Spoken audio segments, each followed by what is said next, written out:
It was the summer after I graduated, 2022. I was 22 years old, working part-time, kind of drifting while figuring out my next move. My best friend Alex invited me on a weekend trip up to his family's old cabin up north.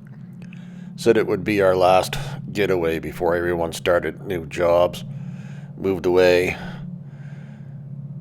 and started new lives. There were 5 of us in total. There was me, Alex, his girlfriend Haley, and another couple, Jake and Lauren. We'd all known each other since high school, and while some of us had grown apart a bit, it felt like we were picking up right where we left off. The idea was simple, really. 3 nights at Fire Lake, swimming, grilling, drinking, maybe some shrooms or weed. Just a total unplug and relaxation. Fire Lake's about 4 hours north of the city, past any real towns. It's not a resort spot, no gas stations for miles. You have to drive a gravel road for 30 minutes after you lose the pavement, then another 10-minute walk through bush to get to the cabin. Alex hadn't been there since he was a kid. It used to belong to his uncle, but after the guy died in a boating accident in 2008, the place had been mostly abandoned. His family stopped going. They claimed it was too far, too much upkeep. Still, Alex said it had power, a septic tank, and solar panels on the roof. Sounded rustic, but definitely doable. Looking back, I should have paid more attention when Alex mentioned the land around the cabin was weird, that his uncle used to tell stories about seeing shapes in the trees or hearing voices at night. But we laughed, thought it was just all hokey pokey. The kind of thing uncles say to freak out their nephews. We arrived there around 4 p.m. on a Friday. The sun was still up, but the forest around the lake made everything feel darker, like dusk came early. The cabin itself was rougher than expected. Weather-wrapped siding, a sagging porch, windows fogged from age. It looked like it hadn't been lived in for years, which, as it turned out, was true.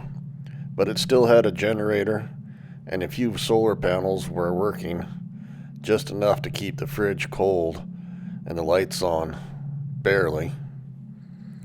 There was a small dock out front. The lake was huge, and still no boats. No other cabins in sight, though. It was completely silent.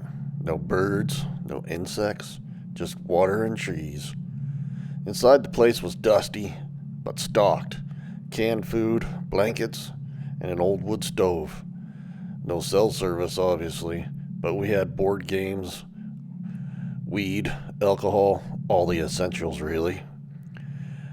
The first night felt almost magical. We made burgers, swam in the lake under the stars, shared old stories around the fire pit. For a moment, it really did feel like we escaped everything. The next afternoon is when we noticed it. A boat, far out on the water near the tree line on the opposite side of the shore. No lights, no engine sound, just drifting. We thought maybe it was an old canoe that had come loose, but something felt off about it. When we called out, there was no response. It eventually drifted back into the shadows along the shore, like it had never been there. That night, we drank a little harder than we should have. Jake passed out in a chair. Haley and Alex disappeared into the bedroom. Lauren and I stayed up talking. She mentioned something strange. Said she felt like someone had been watching her through the trees when she went to pee behind the cabin. I kind of shrugged it off and laughed, thinking she was just scared of the dark or something. The next morning, we found the shirt on the dock, wet and torn. It was one of those old thermal undershirts, the kind hunters or workers wear. On the inside tag, someone had written in faded Sharpie, "Don't talk to him." That was the first time we all got genuinely quiet. That afternoon, while Alex and I were chopping wood, I asked more about the cabin's past. He said it had been in his family since the 1960s. Originally built by his grandfather, who'd made money doing backwoods construction and trapping.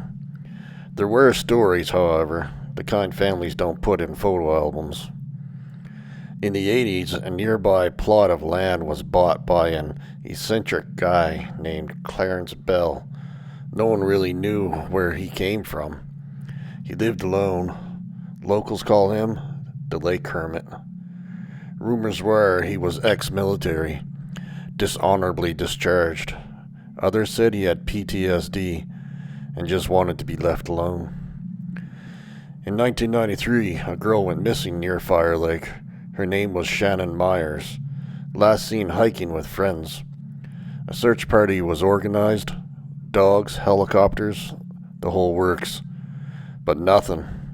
After a week, they found her backpack by the lake, torn and burnt.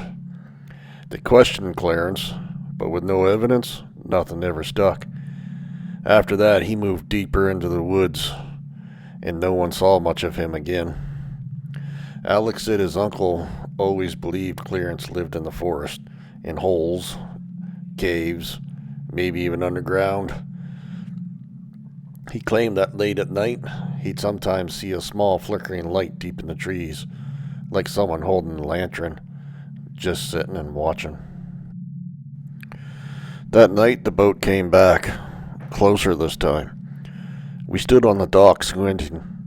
It was maybe 40 feet off. It just sat there, gently bobbing. We couldn't make out if anyone was inside it, though. Jake got pissed and picked up a rock and threw it. The thud that it made, dull and solid, didn't sound like it hit wood, more like hitting something soft. After that, the boat drifted silently away again. We went inside, locked the door, and tried to sleep. It was 3:12 a.m. I remember the time exactly. The power went out. Everything was dark. At first, we assumed it was a generator. Alex grabbed a flashlight and went outside. He came back about 5 minutes later, and pale. Someone cut the damn wires, he said. Clean cut, not chewed like with an animal, but clean with a knife. We decided to leave at sunrise, but none of us slept. Around 4:30 a.m., Lauren said she saw someone in the woods, just past the tree line. She didn't wake anyone because she was too scared, but she's described a man standing still. No flashlight, no movement. He was just watching. The moment daylight came, we packed everything and rushed towards the SUV, but the keys were gone. Alex swore that he had put them in the kitchen drawer. We turned that place upside down looking for them, but there were no keys anywhere. He kept a spare in the glove box, but the doors were locked, of course. We started to panic. No cell service. Closest town was 45 minutes if we sprinted. So, we started hiking. About 2 hours later, we got a signal and called the police. A ranger picked us up. We told him everything. He just nodded like he'd heard the version before. 2 days later, Alex got a call from the ranger. They went back to the cabin. Found the wires cut just like he'd said. But more disturbingly, they found the trapdoor beneath an old rug in the living room. None of us had seen it. Underneath, a dirt cellar, no concrete, just packed earth inside. They found a cot with stained sheets, a bucket, empty cans of food, gas lantern, a small notebook filled with the same phrase written over and over again. He waits until dark. Don't talk to him. Don't follow the light. Don't answer the knock.